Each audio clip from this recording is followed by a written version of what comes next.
running the top.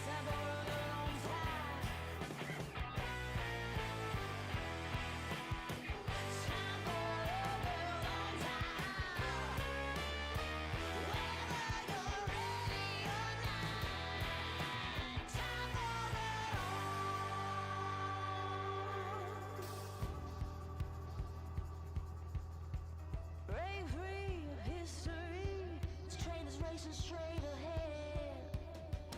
No man can do like I can. I'm the queen of the land. Haters gonna hate. Won't be sorry now.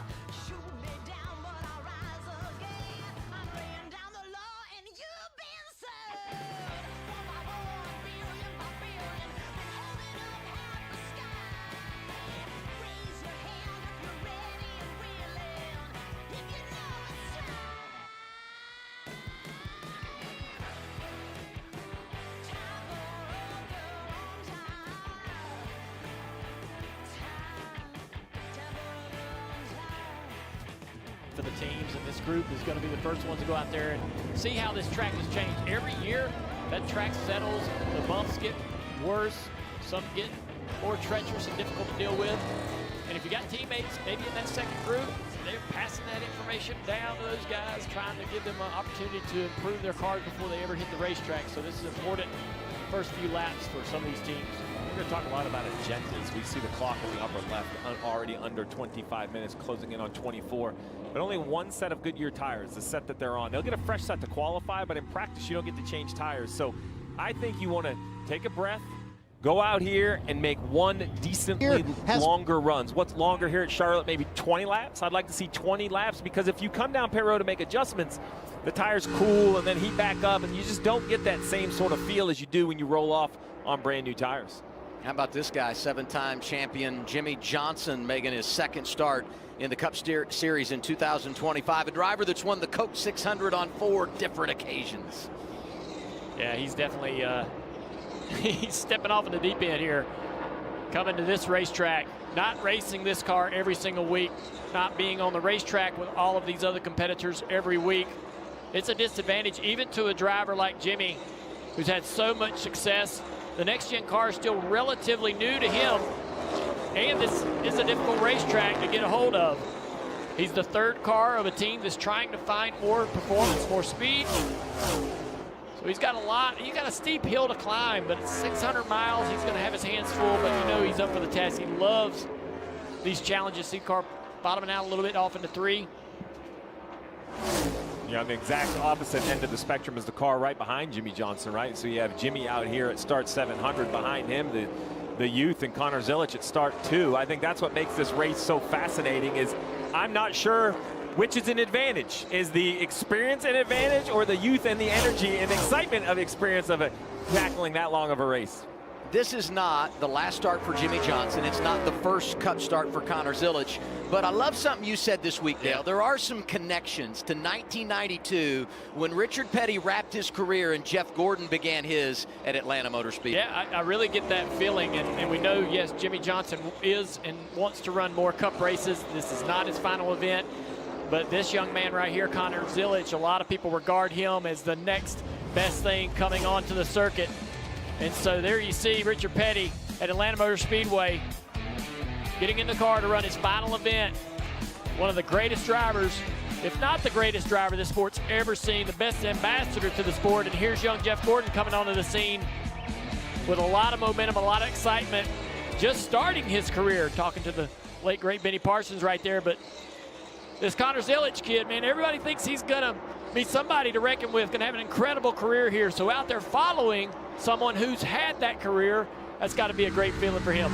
It's a great look on the roof of the 11 for Denny Hamlin. National Debt Relief onboard camera down the backstretch. Now I want you to focus on him, bottom left. Watch his helmet relative to the headrest as he goes over these bumps. Pretty calm right here in the middle. You're gonna see a big bump kind of on exit right here. Think about that.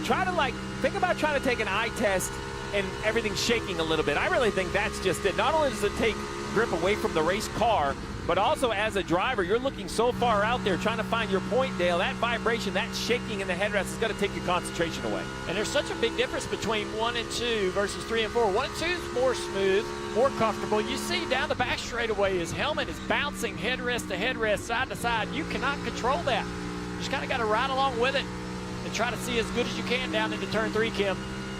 Yeah, and for Denny, he just reported on the radio that he was tight under load, under max load. But I want to hit on the last 3 weeks for Denny Hamlin. I talked to crew chief Chris Grail earlier in the day, and he said the last 3 weeks have been a momentum killer. You think about that valve issue and engine fire at Texas, the clutch issues at Kansas, as well as that crash. And then he told me they were absolutely terrible in the All-Star race, despite that being a non-points race. And not only was that a momentum killer, Gail told me, he said it also puts them in a poor spot on the metric. So he's part of this Group A for practice. He will have to qualify a little bit earlier than the rest of the field as well. And so they are trying to break that cycle of that bad metric spot here this weekend. Well, tight under max load, what does that mean? As the 11 goes down the backstretch, he's going to turn off into the corner, and it's almost like jumping off the hill. Look at the 54 right here. As he turns down in, right there, you can just feel it, you can see it, you get squished into the banking, just like a roller coaster. Same idea, you get squished down in the seat. Well, that squish happens to the front tires, the rear tires, everything in that car. Some cars respond when they're pushed into the asphalt. Well, we're hearing out of Kim about Denny Hamlin's car, his car gets a little tight. The front tires don't work as well. Looking on board now with his teammate Ty Gibbs, I like what I'm seeing his right hand still works. It's just not locked to the left. Dale, this car looks like it's driving pretty good. Currently second on the charts. Yeah, Ty Gibbs, he's 26th in points coming into this race, minus 34. Not where this team wants to be. You can see him get a little bit tight, closing in on teammate Denny Hamlin right there. But we talked to some of the officials at JGR, and they're telling us that they've begun a bit of a rebuild to rebuild the foundation around this young man.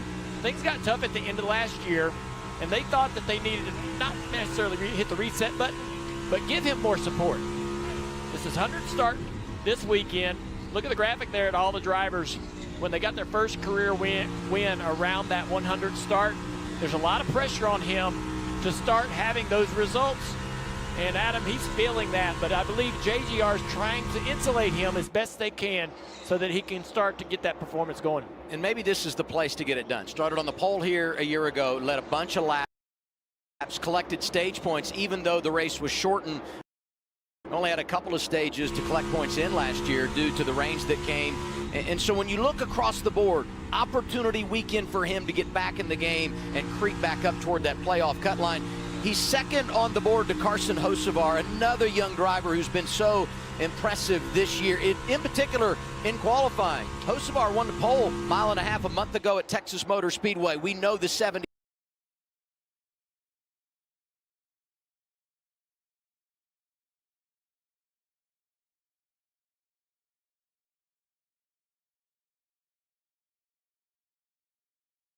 Fired off with a lot of speed, P1 off the truck, but his long run.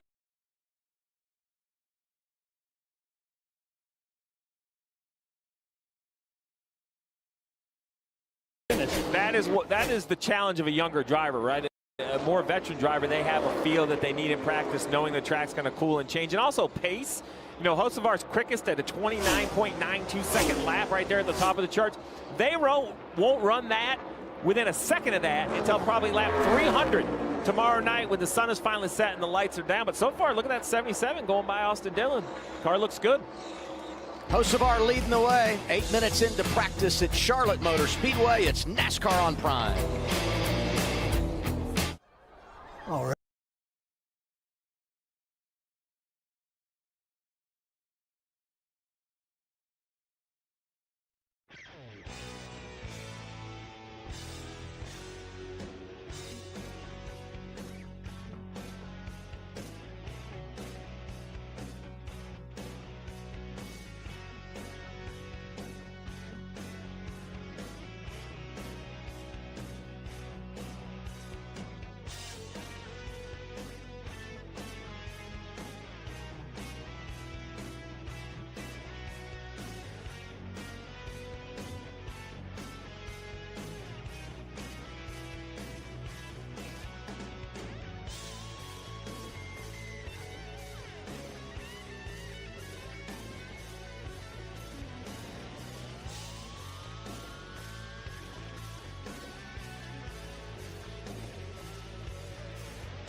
brings a veteran presence, a lot of great knowledge and experience.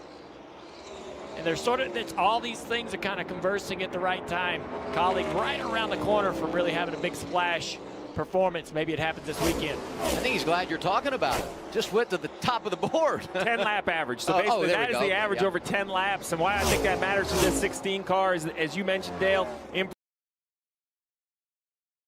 improved performance. But Kansas and Texas, the last two races, last 2.5 miles, 36th and 38th, right? They've had issues that have hurt the 16. I know they raced last week, but the All-Star is kind of a reset. It doesn't have the same pressure as everything else, so we'll see if that 10-lap average, that longer run speed, Marty, works out for the 16. He's going to have 400 laps worth of it tomorrow night.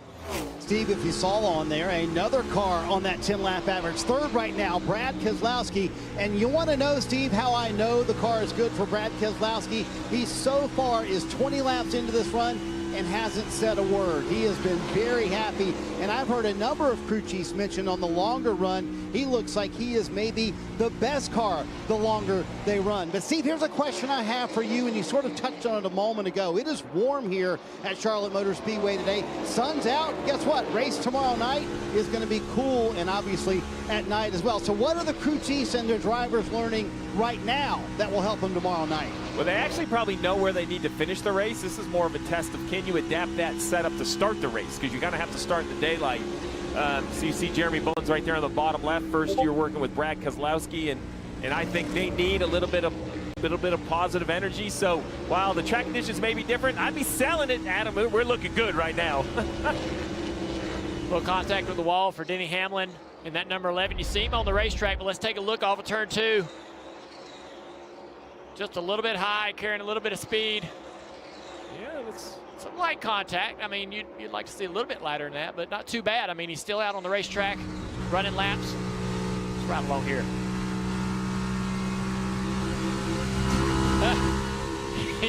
He didn't seem to think it was a big deal, because he never lifted, and he never really got fancy with the steering wheel to try to avoid it. Just kind of ran out of racetrack right there as he continues to run laps here and circle the track in practice.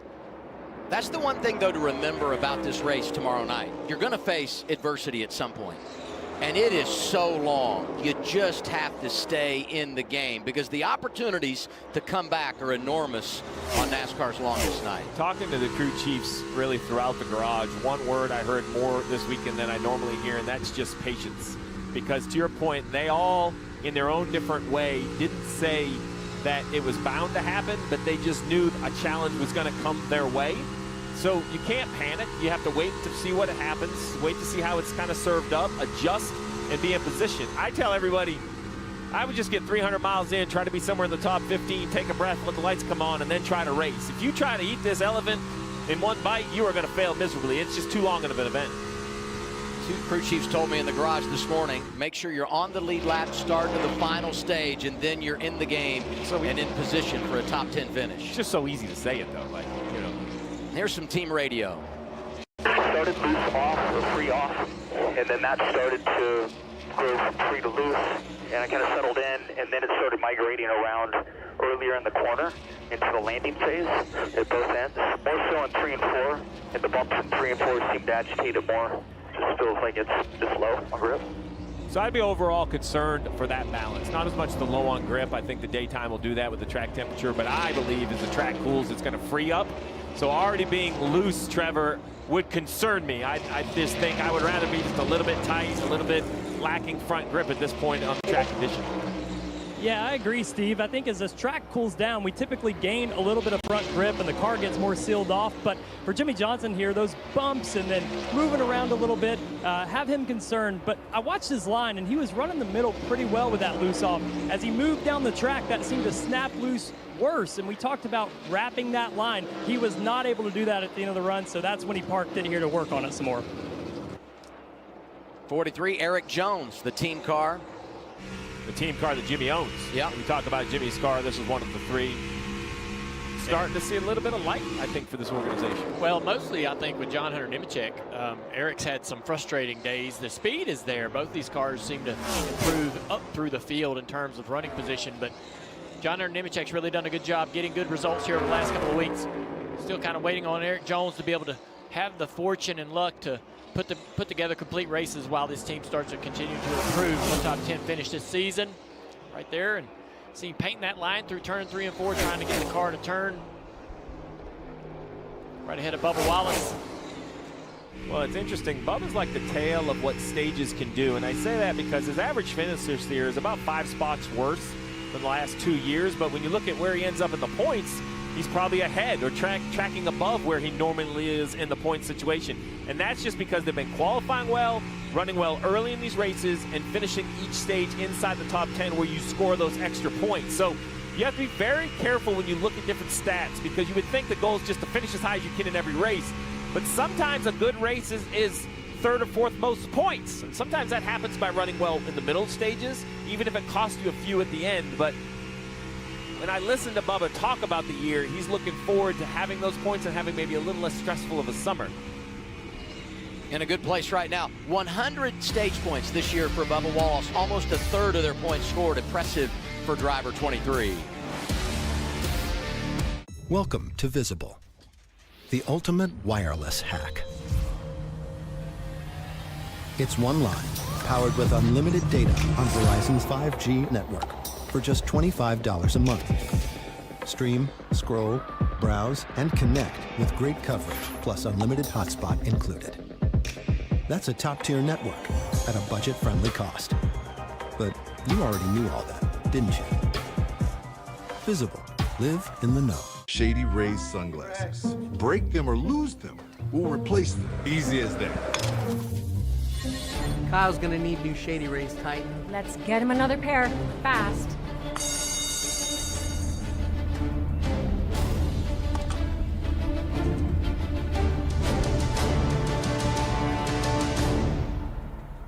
How you doing? Doing good. How about you? Hi. Shady Rays. Eyewear that has your back. Racing isn't just a game. It's a way of life. Every lap, every moment. Practice is about consistency. Winning doesn't come easy. Yo! My turn, Bubba. Feel the road. Own the race. Logitech G wheels and pedals, available now on Amazon. Every day, they protect the land we call home. Their dedication is why we race free. They're our neighbors, friends, and fellow fans. They put it all on the line. So when the green flag flies, we do too. NASCAR salutes, together with Coca-Cola, honors those who serve at home and abroad. Closing on 5 minutes remaining. Group 1 practice for NASCAR's Cup Series. Getting set for the Coke 600 tomorrow night here at Charlotte Motor Speedway. Steve Letarte, Dale Jr. I'm Adam Alexander. Checking on the 99, Daniel Suarez. Daniel making his 300th start this weekend. Second in Las Vegas, his best finish this year. Just looking for some consistency, and it seems to kind of be a theme with Daniel, and then he'll pop off a win somewhere, right? Send himself into the playoffs and gain some momentum and start getting better finishes. But this team sort of has a history of struggling at odd points in the year, and Trackhouse across the board, I feel like, is lacking a little bit of speed from where they were a year or two ago. I say that, but SVG is 9th on the board, running really well in this particular practice. Daniel's right there behind him in 10th. Junior, I was going to ask you your thoughts on this. They're kind of working with Daniel on entry into the corner, and he's saying that they're saying you're kind of getting off the gas quickly. Everybody else is kind of rolling out of it slowly. So in the advent of the SMT day and age, where you can see what literally every other car in the field is doing, Junior, would you like that feedback as a driver? That much detailed feedback to say, hey, they're doing corner entry a little bit different than you are. Try and match what they're doing. I would love it if I was really struggling. You know, that information, any information, I would do anything for whatever is going to help me get better. When you're out there and you're battling really hard inside the top 10, I mean, Daniel's running decent, 10th on the board. and you get frustrated with that car, and sometimes you just want them to fix the car the way you drive the car, make it do what I need it to do. But with this car today, it's all the same parts for everyone. And if somebody figures out a way to drive this car fast, you have to learn to drive the car that way if there's some things the driver can do to make it improve. Well, and we've proven by this guy right here, SVG, that the driver still has the biggest input, because when he goes to the road and the street courses, he's instantly a contender for the win, and everybody can look at what he's doing, yet they can't, you know, emulate it or copy it. So just because, it's kind of like a golf swing, just because you see it doesn't mean you can do it. I like the data. I will say, though, that extra information does test the relationship, because your driver crew chief has to really believe in one another, that they don't take it as criticism. Yeah, don't take it personal. Yeah, it's not personal. I'm giving you all the information I have. Dale, you adjust as, I'm not saying you're doing it right or wrong. Yeah. This is just everything I'm seeing, right? You could easily take that as an attack. It was the same way when a driver would take a, go ask his buddies, his old crew chief for a setup and take it to his new crew chief. Right. And say, hey, here's what my old setup was. Why don't we try this? It's, the crew chiefs have to go, all right. I'm not going to be offended by that. SVG, though, we all kind of knew there would be a little learning curve on the ovals. Saw a little bright spot last week in the All-Star and the Open. Some good speed for him. Every once in a while, he shows that it's starting to click in terms of how to race the ovals. Having some good speed here, just 9th on the board, but 3rd overall in best overall average speed. He's 6th in top 10, or 6th in 10 lap average, 5th in 15 lap average. I think you got to be pretty happy with that, actually, coming to such a challenger racetrack. So let me just put a little asterisk next to all the data. Denny Hamlin doesn't really show up anywhere, right? He's 4th on the fastest lap, as now we're on board. Hot pit road entry. Love to see that practice. That was fast. So look, he is an okay fast lap 4th. Man, not really on the radar in the 5 lap, 10 lap. He's barely on at 10, 15. My point is the numbers don't say it, but this hard entry to pit road looks pretty clean from the outside. 41 laps for Denny Hamlin. He doesn't go run 41 laps straight unless he believes this car is what he needs. You did make the box, just for reference here. You did make the box. Talking about that orange box, you have to be below it to get onto pit road. This orange box you will see right here on the right side. If you touch this, it is a violation, and he looks like he's going to go straight over it and misses it by a good solid 6 inches. I would have lost the bet if we were saying, will he be under or not? Right. I get your point, Steve, about the laps. The guy that runs the more laps is putting more slower laps in that tally to average, and so you have to factor that in. But man, if you're a Van Gisbergen and you're looking at the board and you're like, hey, usually I'm seeing myself at these ovals a little further down that board. Yeah. We're making some progress, so we got to be happy. Kim.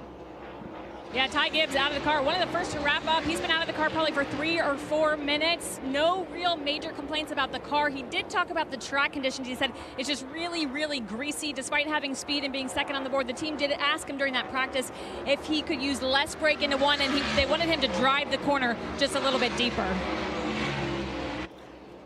We've been watching some hot pit entries.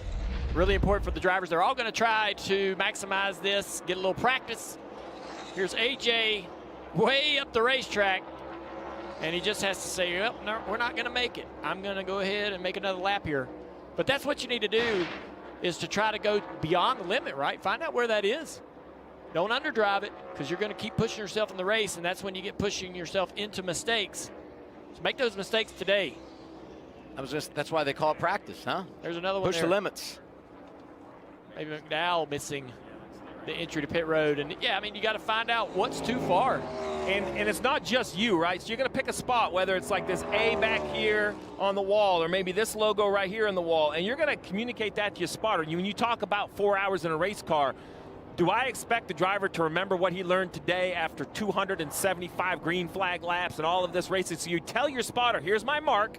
I'm going to write it down, Dale. I'm going to remind you, and maybe a couple laps before, I'm like, hey, let's take a good look. Let's make sure we're all on the same page of what we learned on Saturday. Yeah, we're watching that 3-car of Austin Dillon coming to pit road, and we've seen a few drivers up the racetrack. That's one thing you will not be able to do during green flag stops, is drive that car up the racetrack. Austin missing pit entry there going over the box, but you are going to have to pin that car right to that line and stay down there and still make that pit entry. So a lot of guys are going to have to adjust that a little bit when the race comes around. Here's the other thought. We said you can have some time to bounce back from mistakes in this race. The key, though, Don't beat yourself. Don't make those mistakes. And it's something that always seems to crop up when we come to Charlotte for the 600.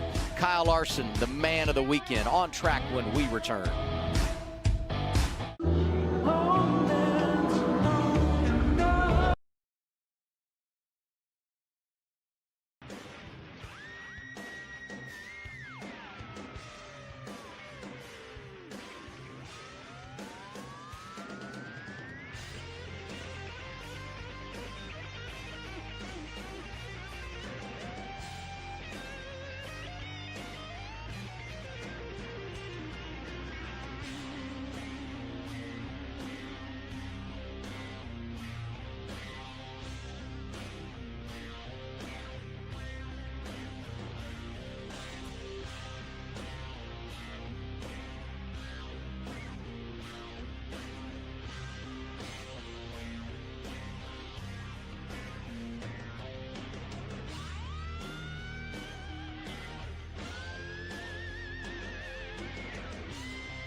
Joy and Carl Edwards, welcome. Thank you, Double A. Yeah, it's prime time for us. So happy to be with you guys trackside. Danielle Trotta alongside NASCAR Hall of Famer Carl Edwards and current Cup Series driver Corey LaJoie. Corey, somehow we got our boy back. We got him back to NASCAR. Yeah, we found him. We against his will a little bit, but we drug him here. We're in Charlotte, not Missouri anymore, but I'm so happy you're here, Carl. Yeah, we just got done with practice, and I thought we were going to need a lot of coffee up here. I don't need any. This is exciting. Dude, my blood is pumping. Cars behind us the whole time, back in the game, waking up at a racetrack the last 2 days. This has been a lot of fun. Thanks for having me. So Carl hasn't woken up at a racetrack since he left Homestead in 2016. Yeah. You're watching him sail off into turn one here, buddy. You want to get back in, or what's it doing to you? I don't know. We took that pace car ride this morning, which was really fun, but this place is bumpy. It's tough. It looks slick. I mean, we saw Denny brush the wall. It's tough. I think I'll sit back here, watch like everyone else, and have a good time in this seat. Can't wait for your observations all season long. Corey, you grew up at this track. You're from Charlotte. All the drivers live here. It's a home game. A lot of great memories, I'm guessing, for you as a kid? Absolutely, and one of them actually is from right here. Pole night used to be one of my favorite nights of the year. Thursday, we used to race bandoleros after qualifying. And one of my earliest memories was Jimmy Johnson going 2-0 whatever, 210 miles an hour in turn one, saying, I want to do that job. And now, look, 700 times later, he's back doing it again. But that was one of my earliest memories as a kid, probably 9, 10 years old, watching these gladiators cooking at 200, and I was so lucky to be able to do it for a long time. Carl, a part of that crop, can you believe your boy, your nemesis often at times on track, 49 years old, Jimmy's still out here making start number 700. And when my son asks, like, you know, who's a great race car driver, you know, who should I be like? It's Jimmy Johnson. And I think everyone in the sport can echo the same thing. A true champion, and he's the first guy. He'll race you hard, and he's the first guy to come congratulate you no matter what the outcome is. Such a good guy. You said he was your hero growing up, Corey. Connor Zilic feels the same way. He was just out there making his first ever Cup start on an oval. He said, before the race, I want to get my picture taken with JJ. But we were just watching him go around the track. What do you make of the young Connor Zilic? Just a stud. Hometown kid as well from Mooresville. He's got all the tools. He's got the poise, he's got the maturity, but he's got a long night tomorrow night ahead of him. And what I don't love about it right now is that metric draw. Not a full-time car at Trackhouse. It's a second Cup Series start, first on the oval. It goes out first to qualify. That's a big disadvantage with this car. That track continues to get cleaned up every car that goes on it, and he's got a big disadvantage, which then perpetuates a tough pit road selection. So I hope he can overcome it, and if anybody can do it, I think it's Connor. Larson's not the only one doing the double. Connor Zilic is doing Xfinity today and Cup tomorrow. He qualified second in the Xfinity Series race coming up later today. It's very loud here, so during practice we couldn't really talk much. Carl jotted down a note to me. He said, 6 car, good. Yes, and we're going to talk a lot about, I am at least, because I'm maybe a veteran or of a different generation. Brad Keselowski, Joey Logano, these guys, and they have something that I think is really going to shine through during this event. To see Brad running that well, his average was so fast. I mean, Brad is a survivor. Trust me, I've bumped heads with him. He never quits. And so for him to break out this season and get out of that, 33rd points position or something, deep, to run well here, after seeing practice, I think it's possible. He's 33rd in points. A win would certainly turn his whole season around. He's done it in the 600 before. How about Kyle Larson, the man that is the month of May, Indy 500 and Coke 600 tomorrow?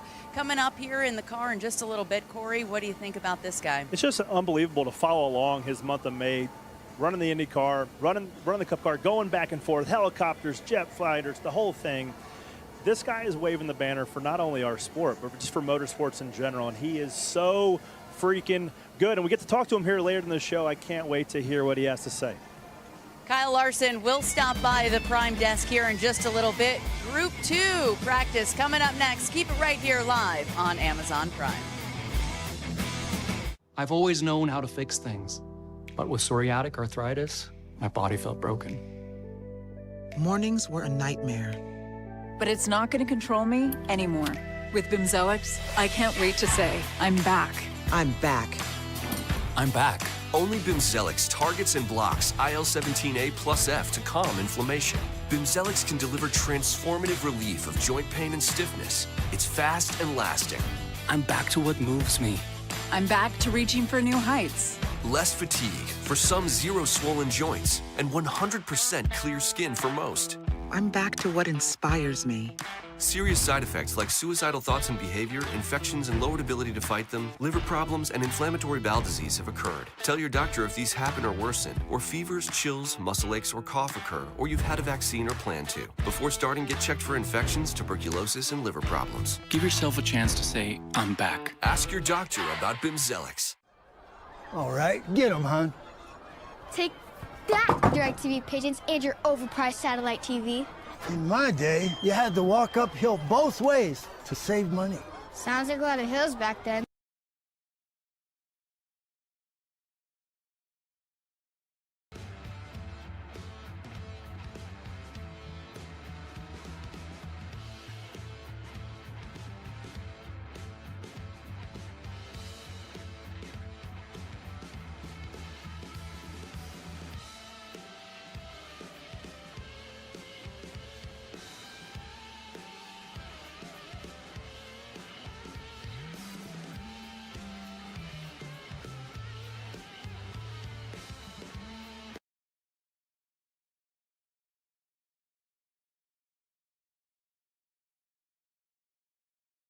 Backed in down along the pit wall. He's the one that I really look forward to watching, not just because of the anticipation of the weekend and all that will go into tomorrow for him, but what you talked about off the top, Junior, just how strong that 5 team has been at this style of racetrack.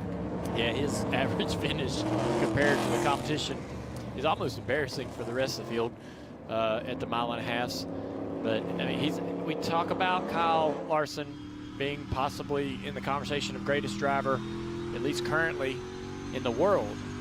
And he's good everywhere, but he really shows out at these type of racetracks. And you know, Steve, personally, and I do as well a little bit, maybe you more so than me, how much emphasis Hendrick Motorsports puts on running well here. Forever, this was Lowe's Motor Speedway, a major sponsor and partner for them. So they've always came to this racetrack with a big emphasis on running well. They're 2 miles away, and they know Larson could carry the banner for him on Sunday. Well, and I think this Sunday we're going to talk a lot about Kyle Larson running the double, but I think what makes his attempt different is really Hendrick Motorsports is running the double. You see H1100 is kind of what he has on his sleeve, and this was posted on Instagram for Kyle Larson's Instagram, and everyone basically in the orange and black, that is his IndyCar team. Everyone in the basically straight black with the blue hats on the right side, most of that is his NASCAR team. His crew chief went, his pit crew went. And what I mean, that's on Carb Day up in Indianapolis. And I just believe it takes, in Tony Stewart's era, he had to manage Indy and Charlotte and where I need to be. We've seen a lot of quotes from Jeff Andrews and Jeff Gordon and Rick Hendrick. They're handling that for Kyle Larson. He just does this right here. Does what Kyle Larson does best, which is drive a race car however he feels it needs to be driven. I've talked to Rick Hendrick about this. He is as proud of having his name on that Indy car as Kyle Larson is sitting in the seat. I'll say this, though. We can talk all you want about the 1,100 miles in one day and the travel back and forth, but the mental capacity to handle the two different disciplines and to be able to make that transition puts a lot on a guy's shoulders and explains why, as you said, Dale, he's one of the best in the business, and here he is on track, painting that line, driving to the inside of the 42 of John Hunter Nemechek. Yeah, John Hunter Nemechek bottomed out in the middle of 3 and 4 and lost a little momentum. He's going to try to follow Larson now down into the corner. He'll have to find somewhere to get clean air on that 42. Follows Larson right into the corner. Both of them missed the paint at the bottom of the racetrack. You have to be a little careful tiptoeing up off the corner there. Chasing both of those cars up the track off of 4. Larson won here 2021, a season ago, taking the checkers in the 600. Christopher Bell driving the 20 for Joe Gibbs Racing. JGR has won 4 of the last 7 600s with 4 different drivers. Yeah, they ended up last year really strong on the 1.5 miles. This year it's been a different story. They're not quite as good as maybe the HMS or the Penske Fords have been in recent weeks. At the 1.5 mile tracks, we talked to Bell about this. He's puzzled. Wants to get back to where he feels like they belong at the 1.5 mile tracks, like Kansas, like Charlotte. Had an incredible run here last year, a lot of speed. Knows it's there, just gotta, it's crazy to these drivers because all these teams have the same parts and pieces, but somehow some teams just get them to run better than others. And it ebbs and flows in performance, and they're looking for a little bit of speed at the 1.5 miles. Well, it's clear, while it is the same parts and pieces, as you say, Dale, the performance is definitely not the same. And this baffles me that JGR has only led 21 laps on a 1.5 mile track. I mean, that doesn't even seem to make sense when you just look at the star power, look at the drivers behind the wheel, look at the numbers at all the other style of racetracks. What about it, Kim? Yeah, this practice is important for this team to work on their intermediate package, but it's also important for Christopher Bell because he has a brand new spotter this weekend. He and longtime spotter Stevie Reeves, they parted ways after the All-Star race. Now Christopher is paired with Matt Philpott. I talked with Matt this morning and said, this is the very first time we are working together as driver and spotter. This practice is going to be crucial to get down our language, our timing, our communication. Matt's not a stranger to the spotter stand, though. He's been spotting trucks in the city for the last 2 years. The plan was always to go Cup Series spotting for him. He just got the opportunity a little bit sooner than later, and it was actually Denny who kind of paved the way for Matt to get this opportunity. Matt served as Denny's second spotter a handful of times on road courses and was a big proponent of getting Matt on the spotter stand on the Cup side of things. It's always great when someone gets the opportunity. He did the Daytona 500 for Truex at the beginning of this year, so he got some experience there. I think speedway spotting is definitely a little tougher because of the pack and those style of races, but he'll get his shot here.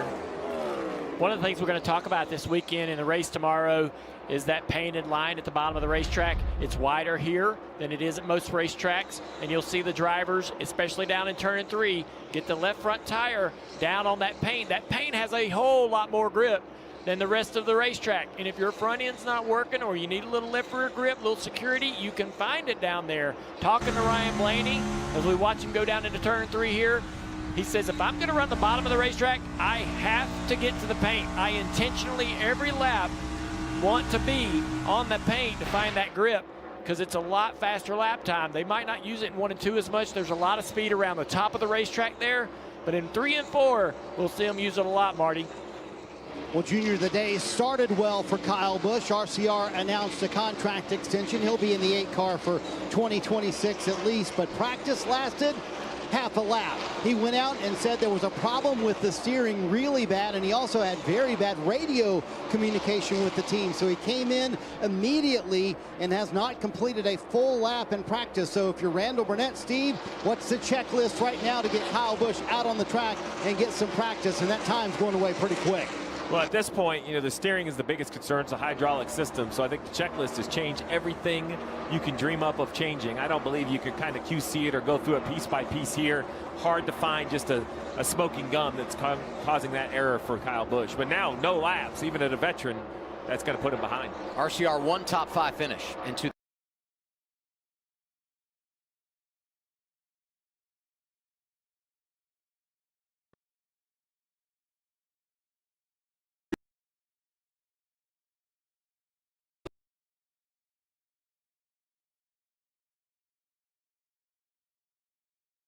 Wins, a couple of those being the Daytona 500. I mean, he is exactly what Hendrick Motorsports is kind of built around, as young, upcoming talent like William Byron.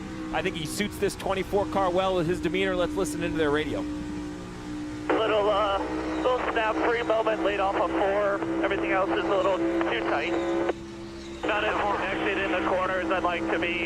Just like the front doesn't turn, and then the back is slipping in 3 and 4.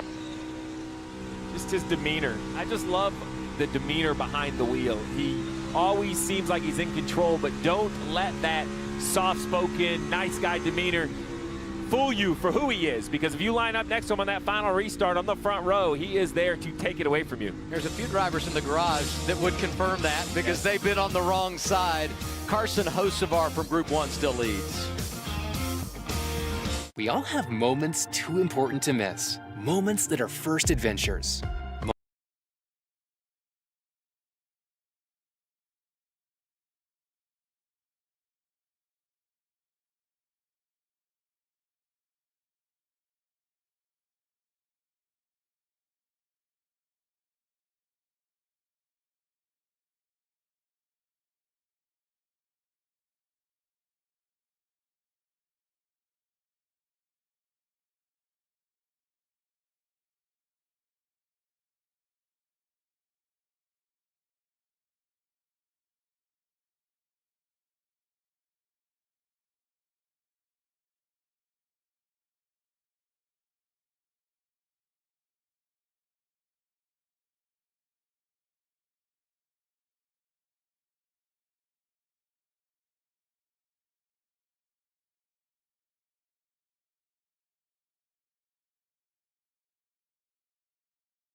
Hours, you can see about all of them. Yeah, and all these race shops will have fan days. They'll have events throughout the week leading up to the 600 to have fans come out, enjoy what's going on, meet some of their partners, enjoy some of the services they provide. It's a great week all the way around this Charlotte area.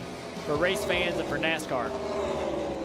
I like the attention to detail because Colleague and RCR, they're on the same campus, but it said RCR 52.3, Colleague 53.5. Yeah, at the back of the campus. Really dialed it in there, you know.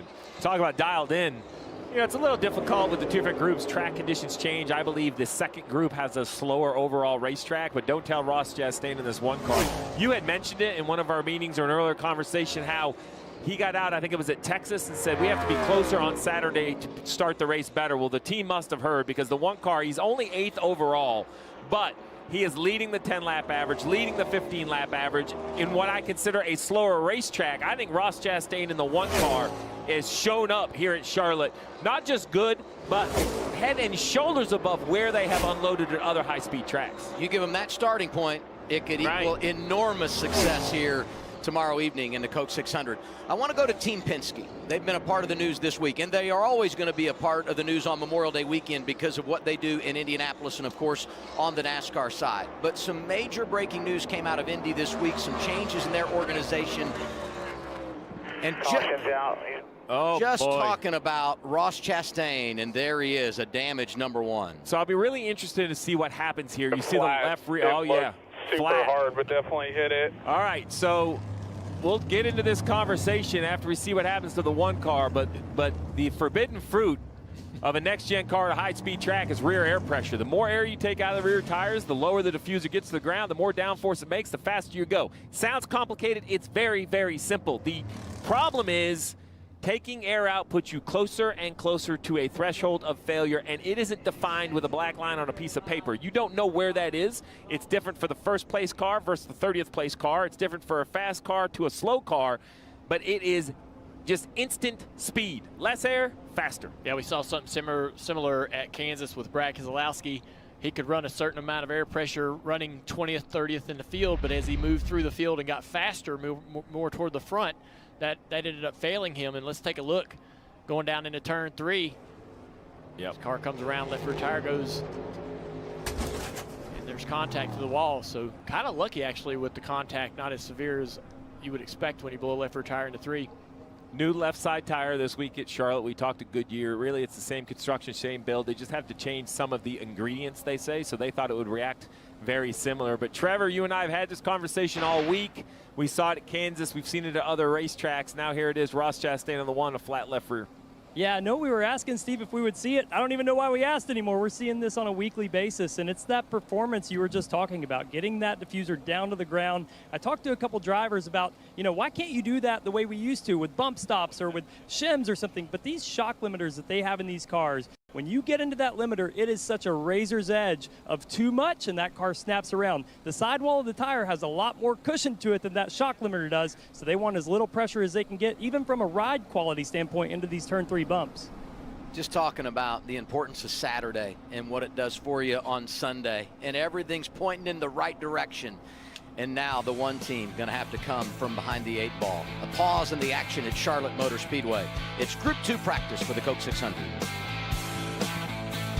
Ever since we hired Dale Jr. at IHOP, breakfast has been moving fast. Look, it's pancakes! Dine-in, delivery, catering. Will you sign my pancakes? I used to be an early bird, but sorry,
Let's go back and see exactly what went wrong.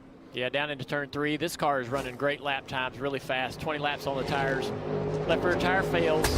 Probably too much, going too low on the left rear air pressure. Probably failed that tire over the course of the run. They'll have to, rethink where they want to start that air pressure. It's probably going to slow the car down to an extent. We've seen it before. If we go back to Kansas a couple weeks ago, Brad Keselowski driving through the field, up into the top 5. Left rear tire goes down. Once he got toward the front of the field, saw increased speeds, too low air pressure for those speeds. 24 car right rear tire, same issue, Steve. This happens at these 1.5 mile racetracks or these larger racetracks. We will probably see some more of this as these teams try to get more aggressive during the 600 miles tomorrow. Well, so why? So we're looking at the back of a car. This is the diffuser. You see the vertical carbon fiber, and you also see this right here is kind of the back of the diffuser. And the goal is you want this thing to be as down to the ground as you can get it because it squeezes the air. The air gets gulped underneath the front of the car, goes underneath the floor pan, and then you kind of squeeze it underneath, and it makes it speed up and evacuate quicker. And actually creates downforce by like vacuum, suctions the car to the ground. So take an airplane wing and flip it over. That is exactly what we're doing. That's a 10,000 pound or 100,000 pound aircraft going in the air. Well, it takes a 3,500 pound race car that pulls it to the racetrack. And the rear suspension has limits. Tires are just like balloons. Take a little air out of the tires, they squish a little more, the diffuser goes down, you go faster. Right, so for, the suspension is maxed out on how much they can get the car lower. Right. So only thing left is the air pressure in the tire, to your point. And the teams know that at a certain point it will fail. And they all, what is fascinating to me is that all of them, this is within 1/10 or 2/10 of a pound we're talking about between failing and surviving. And they all have to race and run right at that threshold, really risking what happened to the one car at every one of these races. But that's the only way to be fast. Dale and I, actually all three of us, Adam, were sitting in a meeting with some crew chiefs, and Dale asked that, and I loved the reaction. He goes, so like, are we talking a half a pound? Oh, yes, way less. Like, all 4 crew chiefs instantly were in agreement that a half a pound was a big adjustment. Yeah. Like, we're talking 1/10 of a pound. So where do you go from here if you're Ross Chastain, Phil Surgeon, and this team? Well, so obviously you had something going right. You had good speed. We can't really attribute how much is that maybe to the aggression with the air pressure or just the balance of the car overall. You always prepare for this. These big organizations have extra vehicles, gears, backup cars. You're also close to home. You just told me where all the shops were, right? So you have the availability to be able to kind of get back to the shop and just take a deep breath. This is unfortunate. But this is the business of NASCAR. This is the business of Cup racing, and they're used to it, and these teams will figure it out and move forward. I really think the most important thing is that the rest of Trackhouse understands where this one was on air pressure. Because, like, one backup car is okay, and you can kind of, adapt. But if you don't want to go out and have another issue with another one of your cars, now you're really far behind. Here's Trevor Bayne. Jimmy, 700 starts this weekend. I remember racing against that bright yellow on your car when you were smoking us every weekend. You got anything for him for this Coke 600 this weekend? We'll see. These guys that do it all the time make it look easy. I think a part-timer has a better shot at a super speedway race versus a 1.5 miles, let alone this one. But thankfully this race is long and I'll have a lot of time to figure stuff out. But I've been in the simulator plenty, but there's nothing like being in the real car on the real track.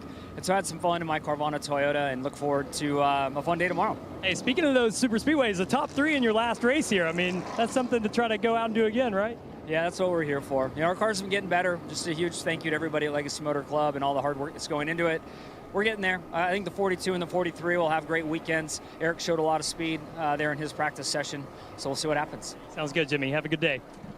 I remember when he was announced as the next full-time driver at Hendrick Motorsports, and everyone's like, Jimmy who? And now 7 championships, 700 career starts, all the wins. It's remarkable. I was on the 24 car where Jeff came and told us all he was going to be the guy. And you think the public asked the question. We looked at him, what do you see that we don't? Because, the guy hadn't even won an Xfinity Series race at that point. He went on to win Chicagoland. But obviously Jeff Gordon is able to pick talent because he turned into one of the greatest. I think Jeff said he was actually on the racetrack with him in an Xfinity race and was so impressed by what he saw Jimmy be able to do with that race car.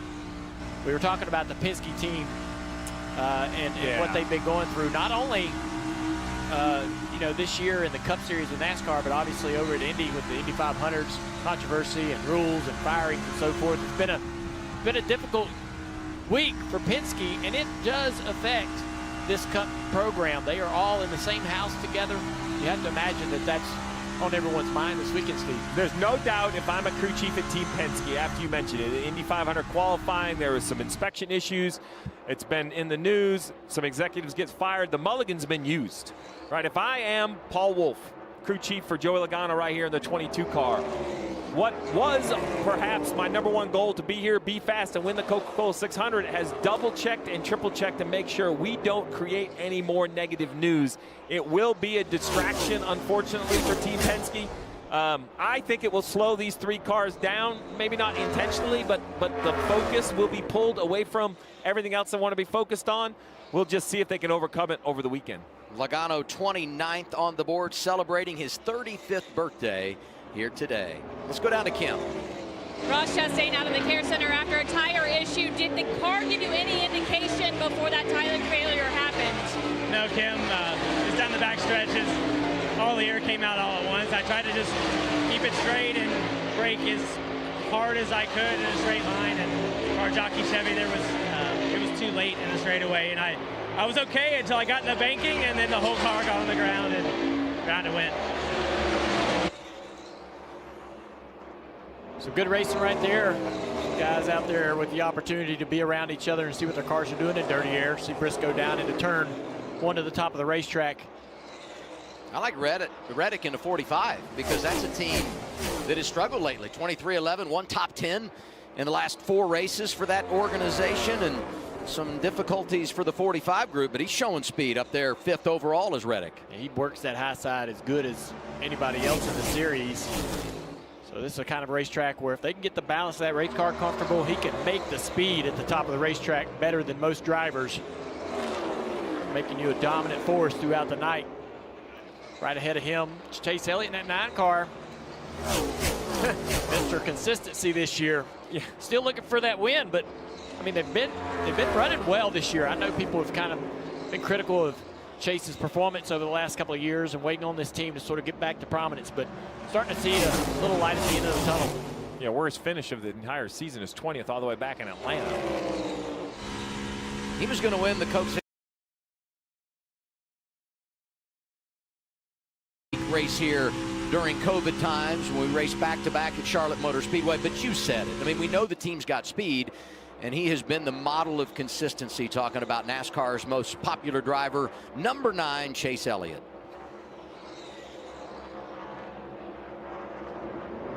Big Boss is in the house. Mr. Hendrick in your lower right. I'm sure he'll be. We talk all that travel for Kyle Larson. I'm sure Rick Hendrick will be logging some jet miles this week as well. Marty? Adam 39 cars have registered a lap in these 2 practice sessions. The one who has not still, Kyle Busch, sitting here on pit road. I just chatted with Randall Burnett a moment ago, and he said they have changed the steering pump, but they're working through a lot of things trying to get him out. In fact, a moment ago, Steve, I counted 7 crew members underneath the hood trying to get Kyle Busch at least a few laps on the track, but they're running out of time. Yeah, and at this point, you know, I'm not sure laps were as important for Kyle Busch as just for Randall Burnett to sleep tonight. I know if I'm that crew chief, I want to have this mechanical issue resolved. This team will confirm with NASCAR, but I would imagine this is going to be an unapproved change, which means they would have to start in the back. So it's not really about qualifying, but you would get your pit pick. So with 40 cars in the field, you would think this is a big pit road, but it really isn't. It can be a little cramped with a full field there, and only about 8 stalls will have openings. I'm not sure Kyle with no laps can expect to qualify in the top 8, but any other position forward in qualifying will help that pit pick.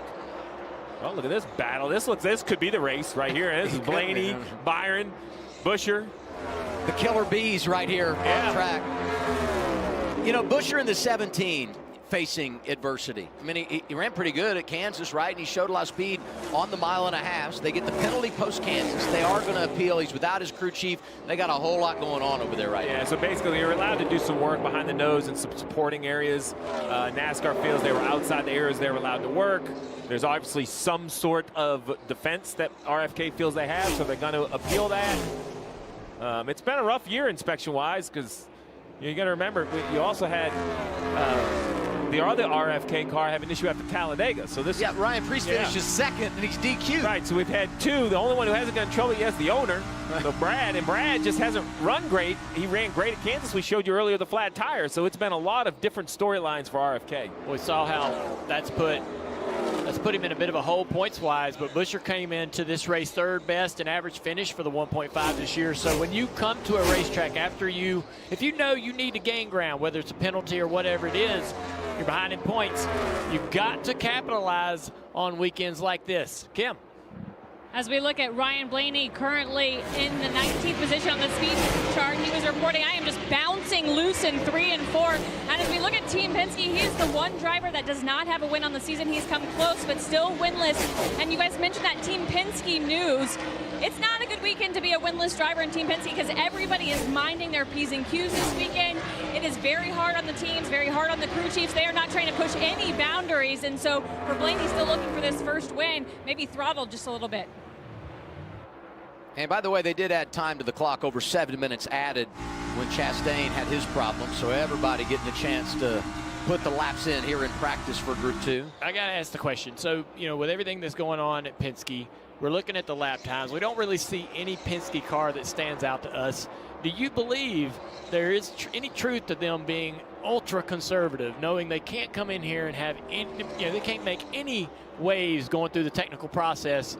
And so maybe they have some speed dialed out of those cars, just trying to be careful. Absolutely. I used to say you want to be uncomfortable or slow. Those were your two options, right? And you have to take, not that you're illegal, but you take every tolerance on everything, and if something bends during the race, a little bit this, a little bit that, next thing you know, you're in trouble with NASCAR, even if it's unintended. And I think that's the point, is before what happened in Indianapolis, if Team Penske got in trouble over here from an unintended issue, there's no blame here, right? Yep. We would just say, man, that's what happened. But I feel like that mulligan was kind of used, and I'm not sure the Penske brand or Roger Penske wants to hear anything about unintended anything, so you have to be conservative. That's your responsibility as managing one of these race teams. I will say, though, when you look at timing and scoring, Ford has not really shown up today. It's not just Penske. Yeah, right. And I'm not trying to draw any conclusions that don't exist or refute what you guys are saying, but Ford needs to find a little speed here. Well, if Team Penske, what we've seen so far, does it like sometimes, they'll just be okay all, and then they just show up halfway through the race tomorrow and be lights out. Let's talk Ford, a young driver in Zane Smith. What are they saying there, Trevor? Well, Zane Smith right now fighting a tight race car, but I had the chance to catch up with all 3 front row motorsports drivers today, and they all said that they have top 15 speed every weekend, and it just comes down to execution, something you hear across the garage. But the thing that stood out is they said qualifying has been the difference maker on those days when they do get a top 15. It allows them to stay on the lead lap that first run, then they can adjust their pit strategy and keep fighting. Dale, I know when we raced, we didn't really care about qualifying for a 600-mile race. We said, we got plenty of time to get there, but in this day and age, track position seems important throughout the entire weekend. Yeah, back when we were racing, a lot of give and take between the drivers. Hey, you're faster, you go ahead. If I catch you later, you let me go, all that stuff. A lot of that going on in the field. These drivers don't drive by that code anymore. They don't give spots away. They're demanded by their teams to hold on to every spot on the racetrack. They fight for every spot on pit road, every inch on the racetrack. Any kind of a penalty or a speeding penalty early in the race is very difficult to overcome, even with the additional 100 miles that this race has. There's Ross right there with Connor Zilic. Trying, even though he's crashed out of this practice, still trying to learn information, gain what he can, knowledge that might help them. So he feels as prepared as possible going into the race. And being a leader for Zilic, right? Going out there to help him. What should he experience here in qualifying? As Danielle pointed out earlier, it is his second start, but first time at an oval, so that means it's going to be his first time qualifying a next-gen car at the oval. As we're on board with Larson, little hot pit road entry.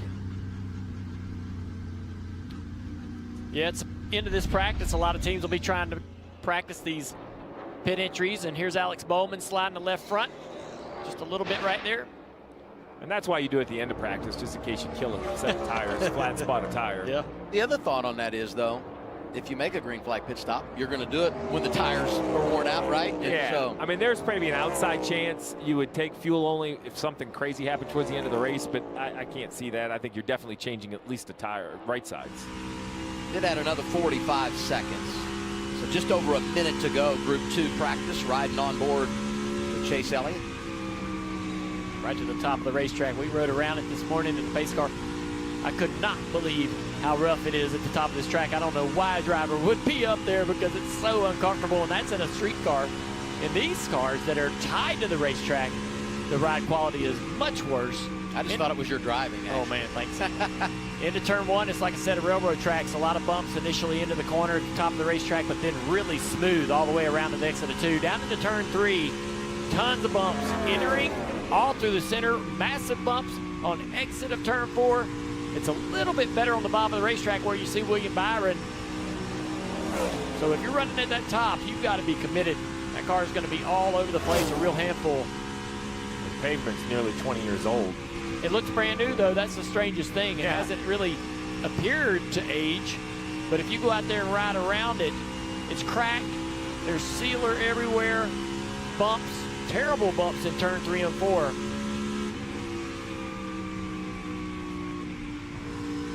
I think we might get a live pit road entry. Let's walk through it here, Dale, right? So practice is coming to an end right here. He ran the top, so we know he's not coming.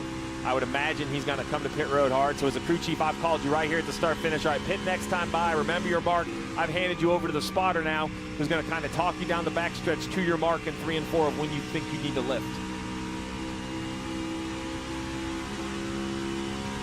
Little bump there on the exit of 2.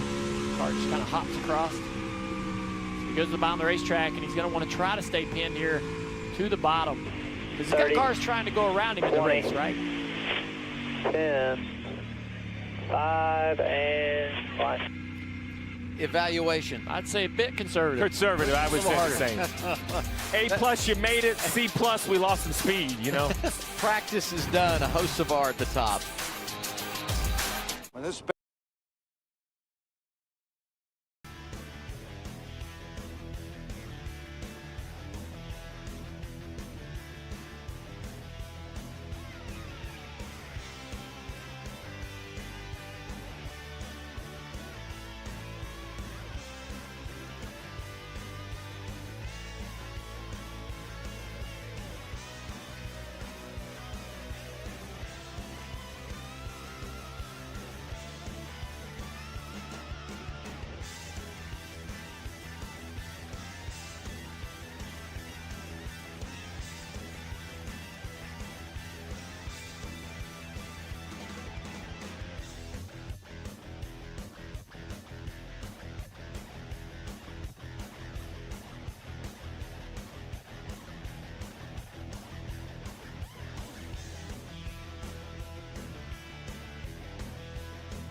two big watermelons in one of our trailers, so They either want to see Ross turn this thing around tomorrow, or we have a picnic coming up later in the infield. But guys, I think it was Tyler Reddick that caught your eye in Group 2. Yeah, I mean, Tyler Reddick, Dale alluded to it, just really able to wrap the top. And I learned a lot on that pace car ride, just how bumpy this place is, how line sensitive it is. But the 45 car, surprised me with their speed. Yeah, their long run speed was really good. And we all crammed in that pace car. Dale driving, Letarte, we were 3 wide in the back. And there's no way we were thinking these guys are going to go up to the fence. Sure enough, lap 5, there they are migrating to the top, both ends. I think because you're just asking a little bit less of the car running up there, you have a little bit of that advantage of packing the air up against the fence. But I think tomorrow night with cooler temperatures, we're going to see the bottom lane be not as much of a disadvantage. So it's interesting to see those guys way up there in the bumps today, and it looks like guys are handling it pretty good. Any surprise to you at all, the Fords? Are they perhaps a half step or 2 behind Chevrolet and Toyota, maybe those Penske cars specifically?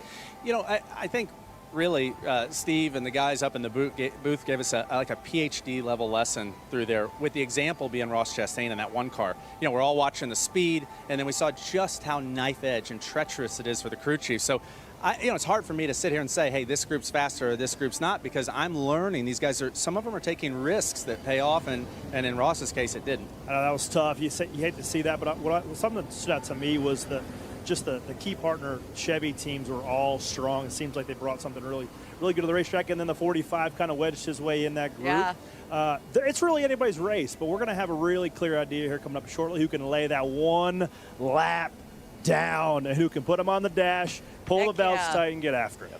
Yeah, qualifying's coming up, so keep it right here on Prime. For those watching on Facebook and YouTube, coverage continues on Prime Video with qualifying just getting underway in a few moments.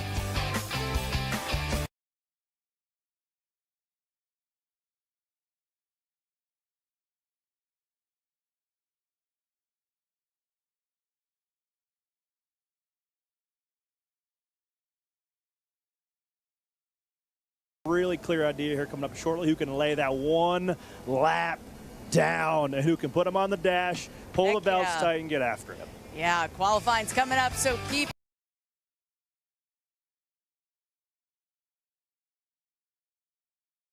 getting underway in a few moments.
This race.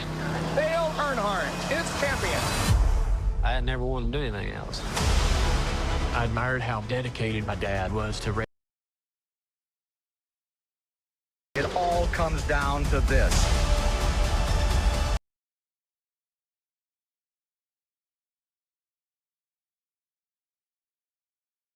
And we talk about the challenges of being young, inexperienced at this level, but he's coming off injury. Rewind, final lap, Talladega in the Xfinity race. Gets turned down to the inside, and very, very hard impact to the inside wall there. had a back injury, took him out of the seat. He, very smart of him to get checked out. He wasn't feeling good, goes to the doctor. He said, hey, man, why don't you take a little time off, right? You're young. You got your whole career ahead of you. And so here he is this weekend back in the race car, behind the wheel of the Xfinity car that he's running full-time throughout this year, and then racing in his very first, or qualifying for his very first, Coke 600. We and attempted to be the youngest ever to do it. Trying to be the youngest in the field. I like how you back injury. It wasn't like a pulled muscle. It was like a back injury's in like broken. I mean, that's a severe hit. I mean, that thing, every time I see it, just an unbelievable impact into that safe. Thank goodness for the safer barrier. But still just shows just how much of a daredevil these race car drivers are. 30-30 for Zilich. Yeah, it's going to be interesting. I think that is kind of probably mid-pack. I expect to see some guys down in the 29s. It's hard, though, because practice kind of slimes the track up, and you heard the guys on the desk talk about the disadvantage. I think it was Corey who talked about the disadvantage that Zilich has because the track, as the cars go around one at a time, they actually pick up some of that slimy rubber, and the track gains grip. Yep. Second driver out, Josh Bilicki driving the 66, set to make his second start of 2025. See him bouncing around every level of NASCAR. Driver from Wisconsin, noted road racer. Yeah, worth pointing out, 40 cars will take times, and all 40 will make the field. The 36 charter cars would show up week in and week out, and then 4, we would refer to them as open cars. If we had more than 4, we'd actually, they're not guaranteed to be in the race. You would qualify and send cars home, but with only 4 here, they'll all make the show. Josh was the slowest in practice with a 32.61, clocks in at a 32.26. First 2 drivers out have picked up from what they did in practice. Here's Derek Kraus, going to make his first start of 2025 in a Cup car. Raced 6 times in 2024 for Team Colleague, and his best run coming at Phoenix when he finished 25th. He was only able to run a 31.68 in practice, 38th out of the 40 cars. Remember, Kyle Busch did not make a lap in practice. He was 40th out in practice in time. So Derek, a young boy, looking for opportunity. Knows he's got his work cut out for him behind the wheel of this 44, but this team shows up, tries to compete. He's had flashes in his various starts at the truck and Xfinity level. He's second right now, 31.42, the lap of record for Derek Kraus. As we say good afternoon to the 7-time champion, here's Jimmy Johnson. A+ roof number.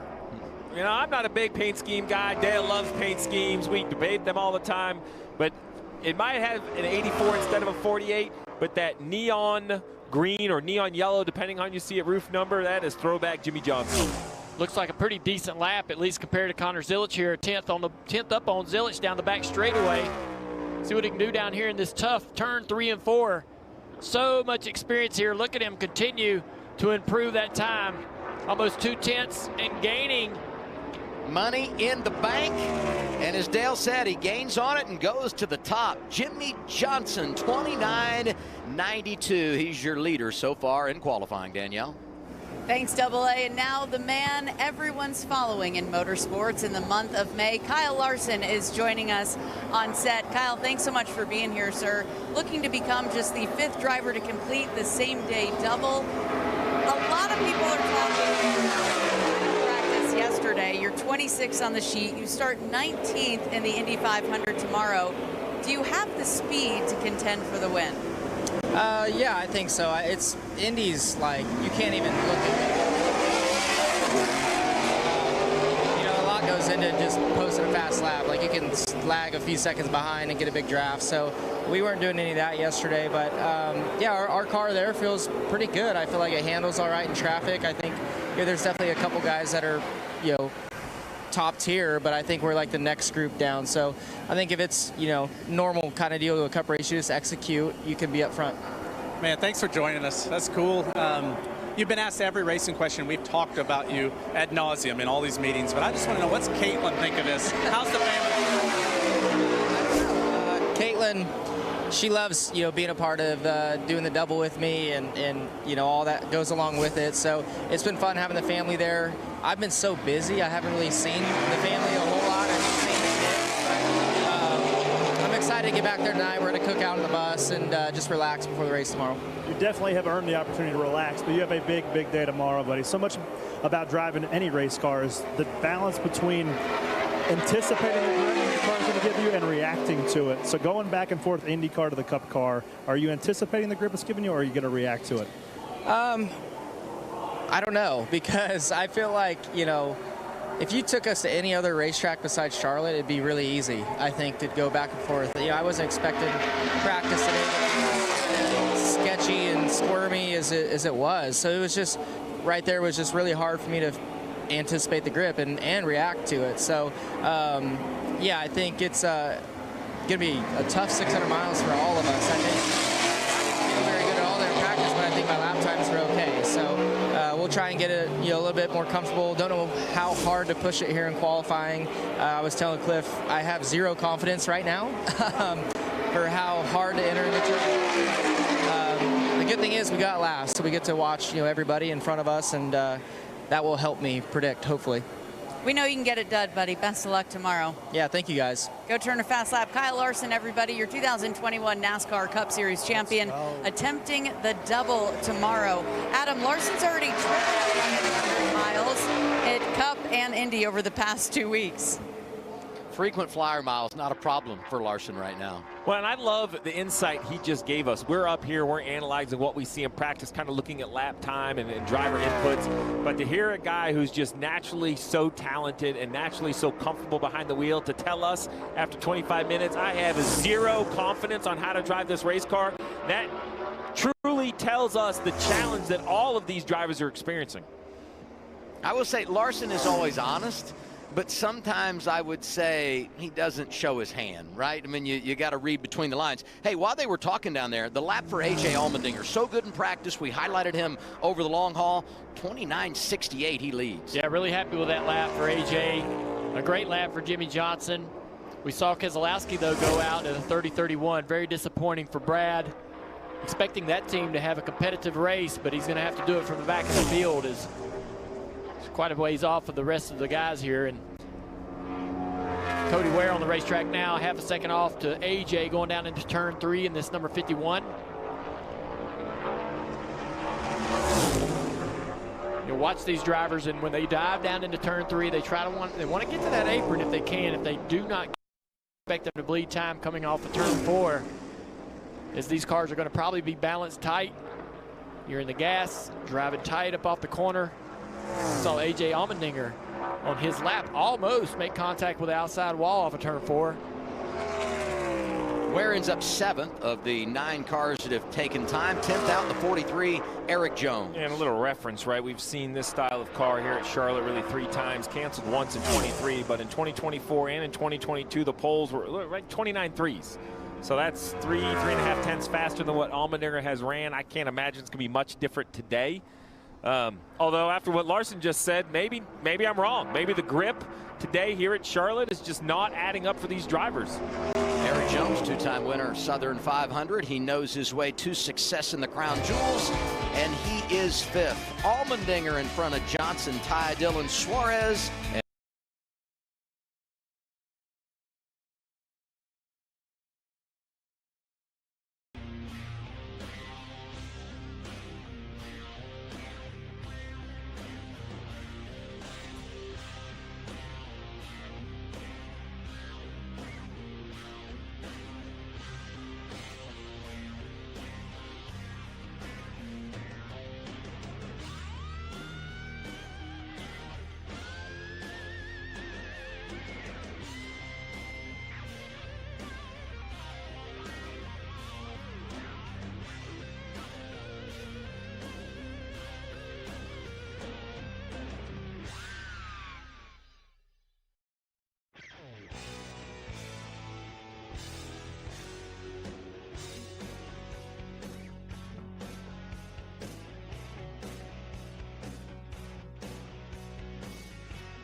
top, but you chose to run the second lane in 1 and 2. What went into that?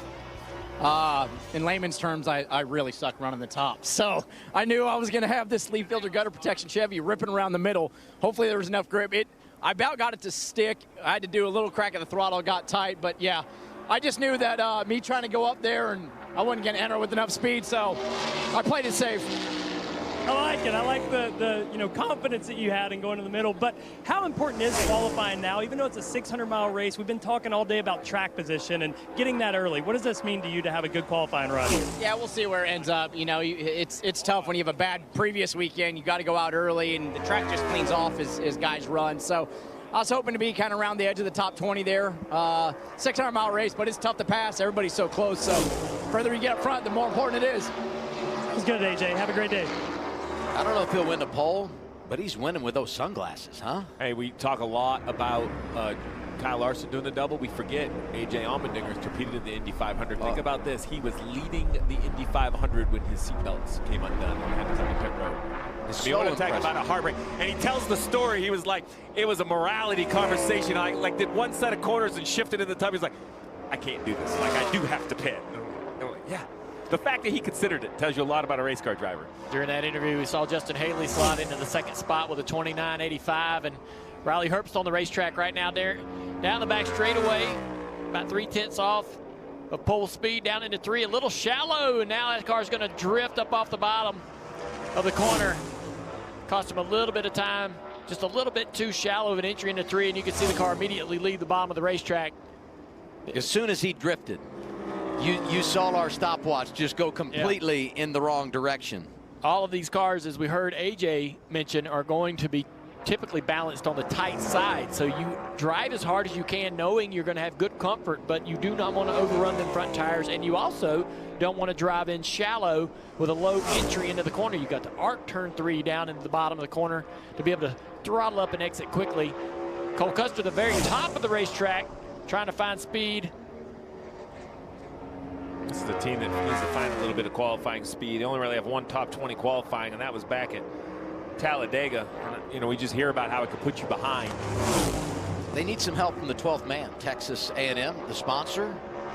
I knew you'd work that in. Yeah. And for Custer, he is 7th of the 13 drivers that have been on track. Marty? Adam, let's chat with the hometown kid, William Byron. So we just heard Trevor ask A.J. Allmendinger about lane selection. How much of a debate is that before you go out and run? Yeah, it's just, you know, for us, we're going out slightly early, and the place to be is up top in 1 and 2. It's just, you know, hopefully it's clean by the time I go. So the pole is one up there, and yeah, lane choice is huge here at Charlotte. There's obviously 3 distinct lanes, and you've got to pick the right one. So feel good about a race car. The track is edgy today. It's the bumps are worse than what we tested even a couple months ago. So having our hands full there, but I think our car is pretty good on pace. So we'll see what happens here. So Dale Jr., the top on an edgy racetrack into 1 and 2. How much commitment does that require? Well, Ty Gibbs tried to have that commitment we saw down in turn 3 and 4. You heard the throttle on and off the gas as he was getting tight through turn 3 and 4. He had the lap time to beat A.J. Allmendinger, but lost all of that speed to the start-finish line through 3 and 4. I think this might set a bar right here. Let's see what Hamlin does. Runs the middle, we'll call it. Oh, he's trying to commit to the throttle. Yeah, and it's going to cost him time. Not real. Yeah, it doesn't look real happy. See if we can make it up down here. Denny Hamlin, the second of the Joe Gibbs Racing Toyotas on track in qualifying, following his teammate Ty Gibbs. There's a lot going on that line. Yeah, I'd be surprised where this ends up because it sounded bad as far as how the throttle worked. And yeah, a couple 3/10 off of AJ on the pole, and he's going to come in and say, just damn your front grip. You can see the car fighting a turn. Hamlin is 6th. Here's the employee, Bubba Wallace, driving a 23 and trying for a bounce back. You know, this team has delivered really well in many occasions in the early part of 2025, but back-to-back 33rd place finishes prior to All-Star last week. He went to the throttle about at the 30% mark in the corner just before halfway. He had to come back out of it, Steve, and pedal that throttle because of the tightness. Yeah, the front tires were just not working right there. In, out, in, out. Oh, man. This one is going to be not good at all. You can see the frustration inside the cockpit. He had to give up a ton of throttle on corner exit. Slots him in 11th. You see him looking left? I think he was looking at the pylon. Yeah. He was. I saw his eyes look real hard left. I think at the start-finish, if you look quick, you could see the pylon where you pop How up. bad is it? How often do you do that during the 600-mile race? Oh, yeah. And getting a peek at that lap tracker, like, how much longer do I have on this run? Here's the 88 of Shane Van Gisbergen. Shane had some decent speed in practice. We'll see if it can go over to qualifying. Already 3/10 off down the back straightaway. Coming up on the toughest part of the racetrack for most of these teams down in 3 and 4.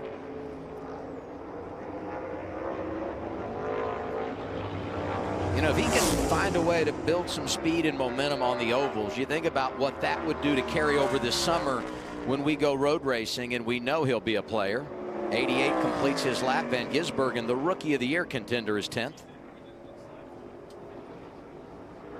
And now the 77, last year's Rookie of the Year, Carson Hocevar, who was fastest in practice, one of 2 drivers to go under 30 seconds. He ran a 29.92 in practice. Yeah, he'll mash the gas. We'll see what he does. Off into turn 1 and tracking in the right direction, right up against the wall, losing a little time there, though. Starting to even out down the back straightaway.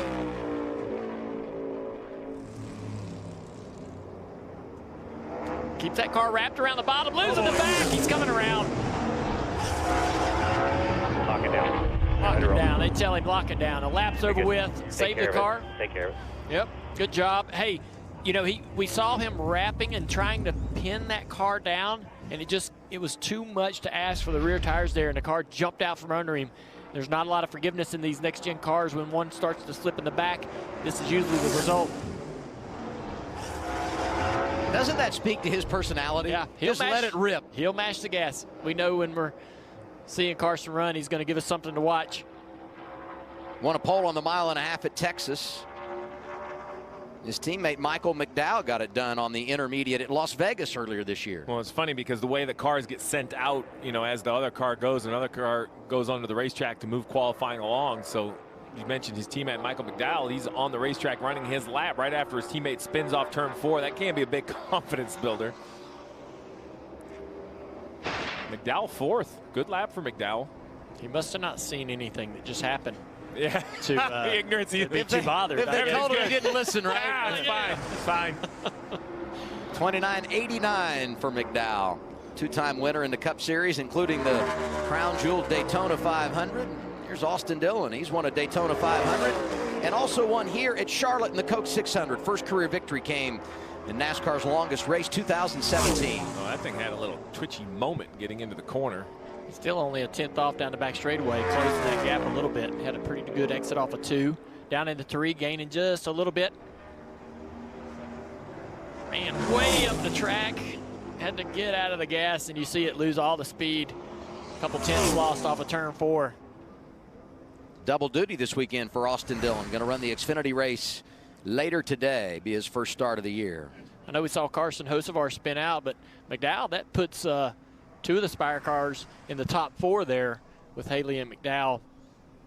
Got a lot of heavy hitters to come, but pretty good, solid qualifying runs by the Spire cars. We caught him on camera. And we just to confirm, we got Bubba Balls finishing his lap right here. So you're going to see he's going to go by the start-finish line. He's going to take a little peek. Looking over here to the pylon. Look at those eyes right there. Trying to see where he popped up.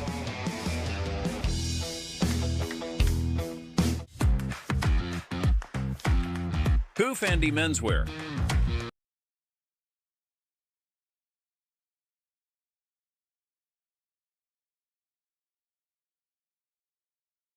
Journey of seasons. Koo Fendi is the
Do you think it'll hold up?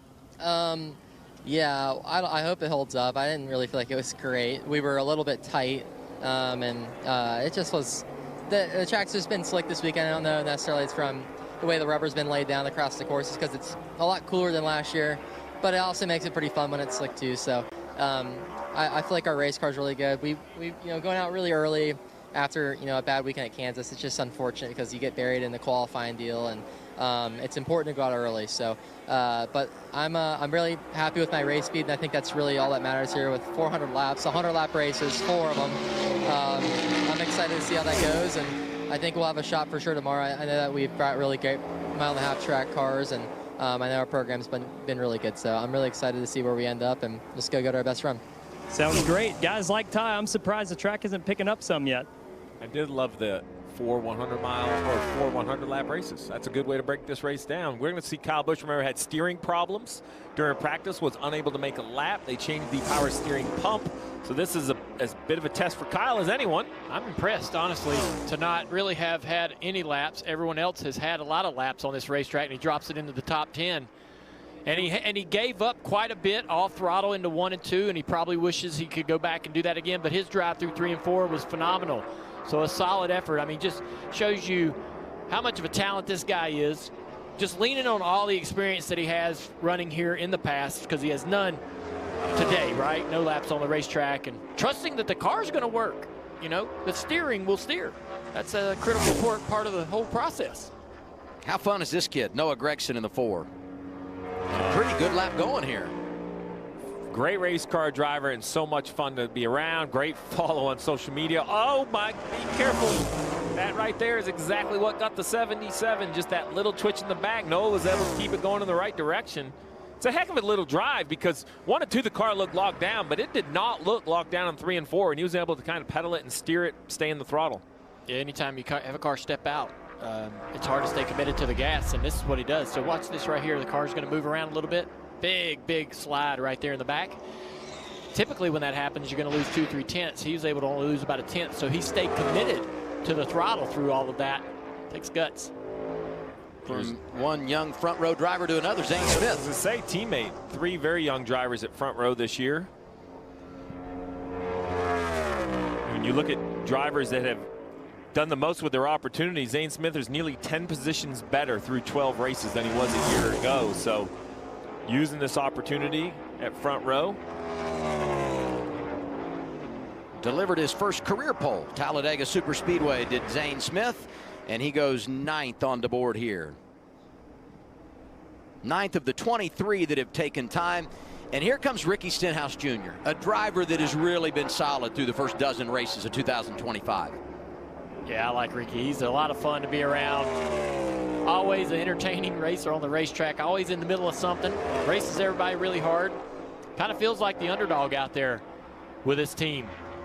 Everybody else just has so many more resources, teammates. He doesn't even have teammates out there to work with. Goes out there and they get a lot out of this program, and he works hard, takes a lot of pride in it. And this is a great lap. It's been a great track for him. Great race, really good the last couple of 600s. And a nice effort for Stenhouse. 4th, Marty. Let's chat with Joey Logano. Happy birthday, by the way, Joey Logano, at the Coca-Cola 600 weekend. Did you arrange with NASCAR officials, it's your birthday, hey, just put me on the pole? I'm pretty sure it doesn't work like that, Marty. It does not. I wish it did, but it doesn't. You got to earn it, everything in NASCAR here. And, hopefully we got a good enough Pennzoil Mustang that we can earn a pole. It's kind of hard to say.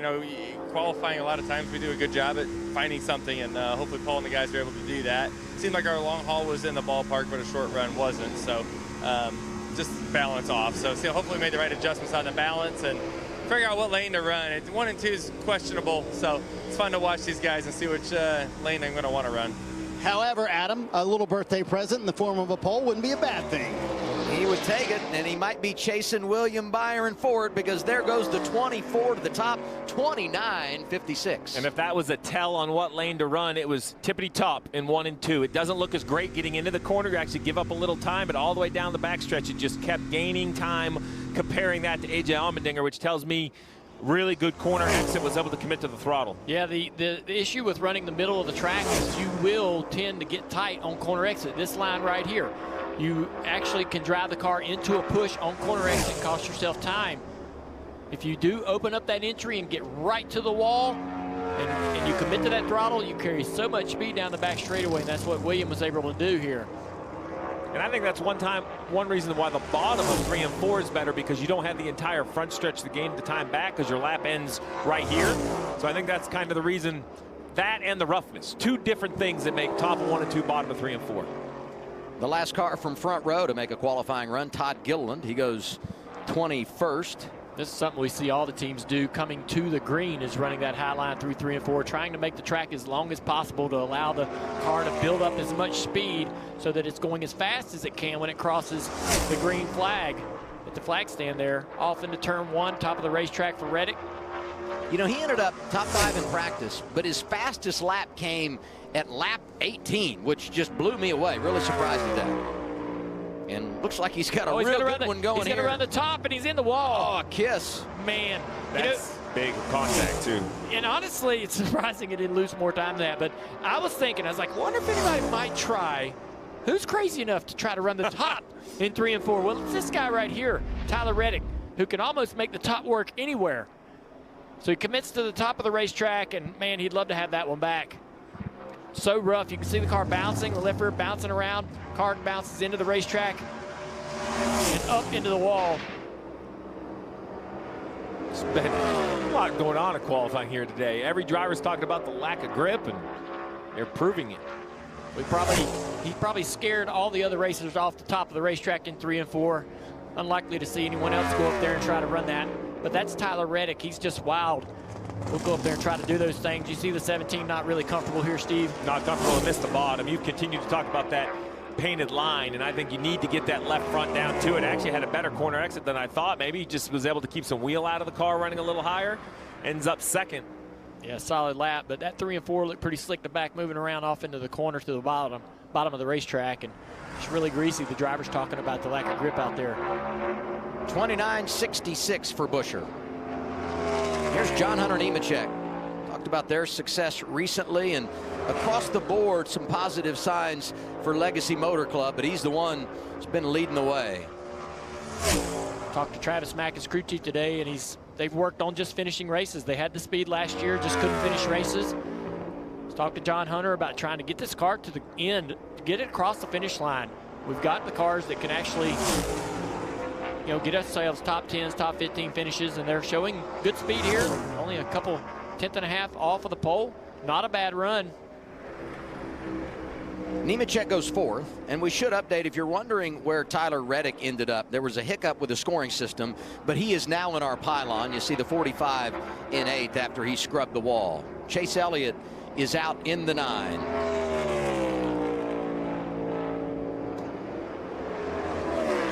Chase gave up about a half a tenth coming to turn 1, and that's, you know, speaks to the commitment of running that high line in 3 and 4, coming to the green flag. You really got to go for it there.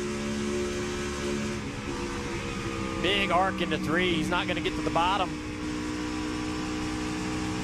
That's really why he had to be patient back to the throttle, right? He just didn't know how much exit space he was going to have. This is going to be just outside the top 10 there, 14th. Look like that car needs a little more front grip, a little more turn, just to give him some more ability to get to the bottom of the racetrack and into throttle. Here's Austin Cindric in the 2. We talked about the challenges earlier in our show that Team Penske faces, and one of those released from the organization on the IndyCar side, his father, Tim Cindric. So a whole lot going on with Team Penske.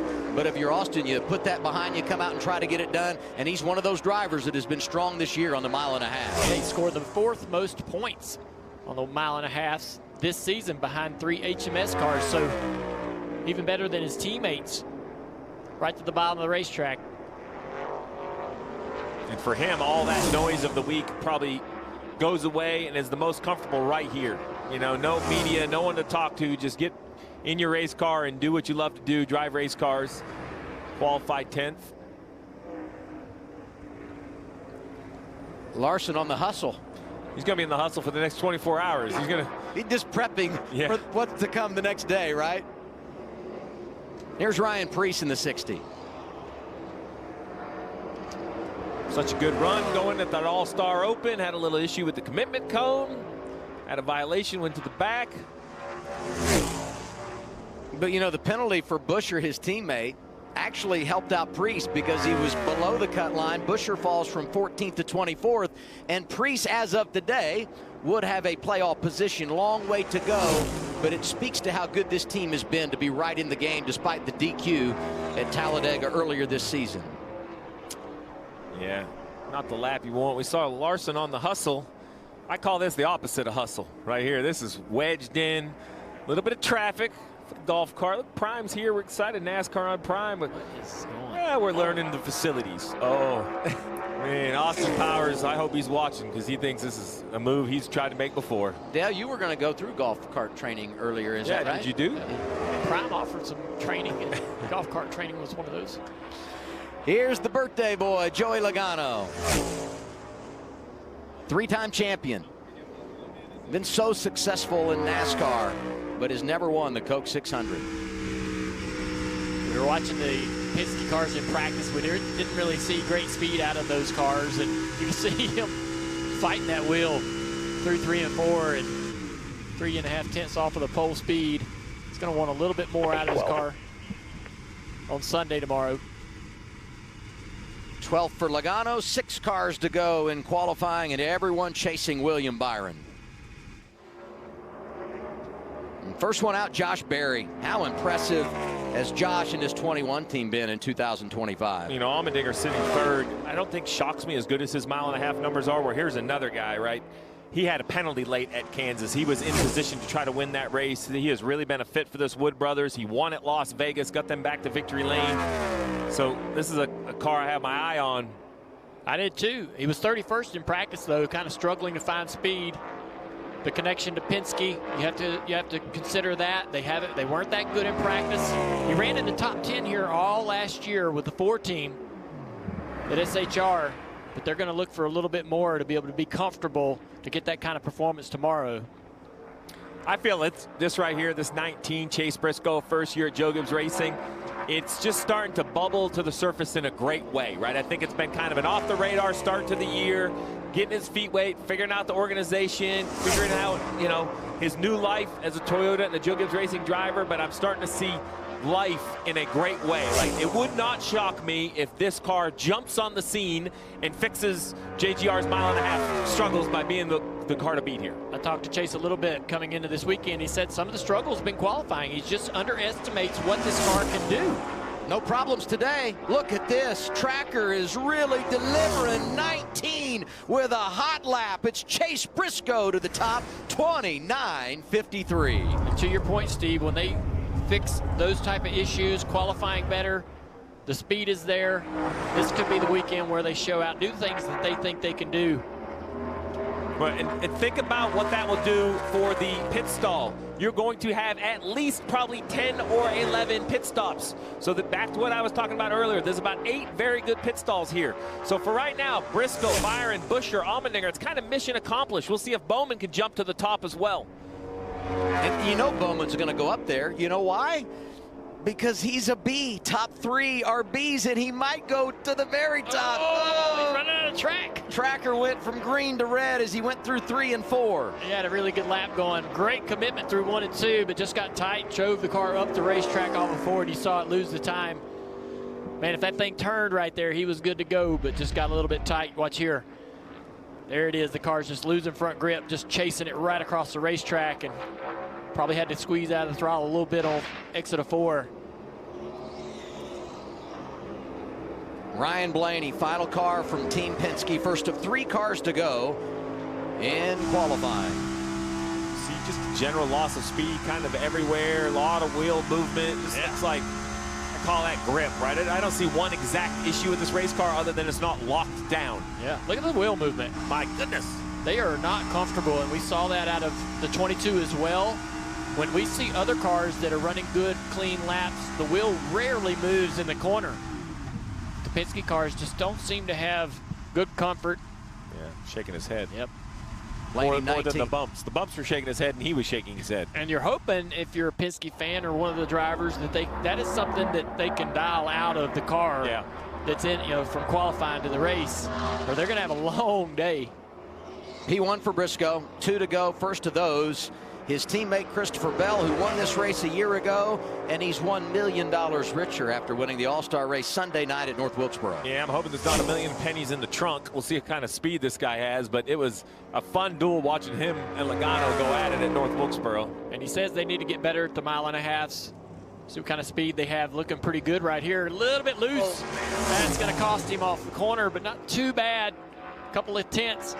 Can he get to the finish line? Bell stays in it, brings it back. Top 10, he's 9th. And that matters. 8 pit stalls have openings. Our analyst down on the desk, Corey LaJoy, was saying that he doesn't feel you have a great chance of winning this race if you don't have a clean in, clean out on pit road. I agree. I think there's a lot of opportunity for mistakes. We'll see if Larson can make his attempt at the double easier by starting near the front. The king at 1.5 miles, Kyle Larson. Both he and his teammate William Byron great at this style of racing. Byron right now 2nd behind Briscoe. Final car to make a run. See the steering wheel a little bit smoother there for him through the corner. Right on top of that speed that Briscoe put down. The focus of the conversation this weekend in motorsports, all about Kyle Larson. Got a good lap, gonna be close. Larson back to the line, 2nd. P2, man, so close. Great lap, white on 1. So just that was Kyle Larson saying he had no idea, had no confidence. Yeah. So that's no confidence for Kyle Larson? Because that was an impressive lap. Well, the confidence is building for Chase Briscoe. That guy right there, he needed this. Yeah. So excited when he was getting the opportunity to come to this team and be a part of this program. And he had such a great run to the finish of last year. People thought that this was his chance to finally get in a car and really show what he could do. And this pole is going to build that confidence, Marty, going into the 600 tomorrow. Boy, Junior, what an impressive performance for Chase Briscoe and Joe Gibbs Racing today. Where did you gain that time over William Byron and eventually Kyle Larson? Was it in 3 and 4?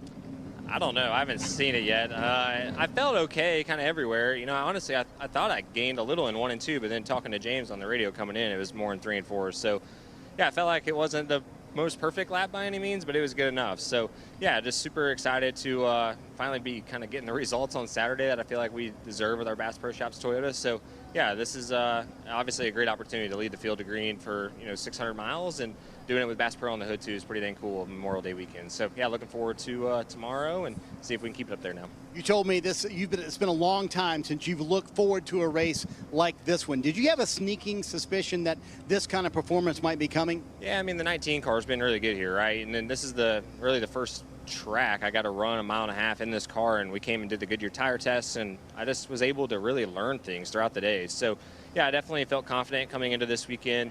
We've had speed kind of all year long. I just haven't been able to perform good enough on Saturday on my end to put us in position. So finally did that. Hopefully I can do my job tomorrow now. The testing, all the sim work pays off. Chase Briscoe on the pole here for the Coca-Cola 600. It's his 4th career pole and the 10th time a driver has won a pole for the Daytona 500 and Coke 600 in the same season. Here's our starting grid. Yeah, storylines top to bottom, right? Larson running the double will be on the outside of the front row next to Chase Briscoe. William Byron right there in row 2. And then you don't want to say surprises, but Allmendinger and John Hunter, some great starts out of both those drivers there in row 3. Yeah, really good laps. That continues with Ty Gibbs and Noah Gragson right there. And I see right here on this board 2 Penske cars in row 7 and row 8. No Penske car inside the top 12. They got a lot of work to do to be able to find speed in all of those cars to be able to run good in the 600 tomorrow. Great run by Michael McDowell. Justin Haley, Spire bringing some speed.